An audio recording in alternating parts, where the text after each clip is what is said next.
La chronique télé maintenant avec une grande question. Y a-t-il un retour progressif des années 80 à la télévision ?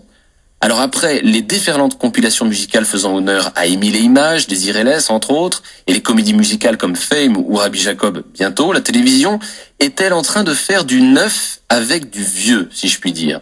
Après le retour de Dorothée récemment sur une chaîne de l'Île-de-France, IDF1, c'est au tour de Patrick Sabatier de faire son retour très bientôt, après lui aussi un passage sur une chaîne francilienne, Cap 24, et avoir vécu comme sa consoeur une traversée du désert d'une dizaine d'années. On retrouve donc le présentateur chéri des Français dans les années 80 qui animait Le Jeu de la Vérité, Porte-Bonheur, Tous à la Une, Avis de Recherche et Si on se disait tout, qui distrayait la France profonde avec des stars, des strass et faisait pleurer dans les chaumières avec des retrouvailles d'anciens camarades de classe bouleversante. Cette fois, c'est sur France 2, tout l'été, dans N'oubliez pas les paroles, qu'il va relever le challenge de réussir à remplacer Nagui dans ce jeu karaoké pas évident.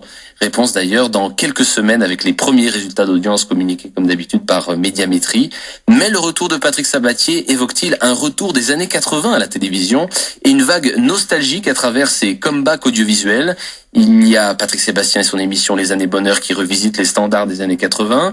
Michel Drucker avec son tenue de soirée en province qui ressemble comme deux gouttes d'eau à Champs-Élysées. Sans compter les chaînes musicales comme Télémélodie qui rediffusent les variétés, les clips des années 80. Même Philippe Gildas sur sa chaîne Vivolta a programmé l'intégrale de Dallas. Alors pour ou contre le retour des années 80 à la télévision et le retour de Patrick Sabatier, pour ou contre cette vague nostalgique, est-ce que ça va permettre de faire revenir aux variétés traditionnelles à la télévision en diminuant les émissions promotionnelles ou de classement comme les meilleures chutes, les meilleurs bêtisiers, les meilleurs dérapages vus et revus? Donnez votre avis sur le site de la radio rtl.fr et réagissez dès maintenant sur le 3210.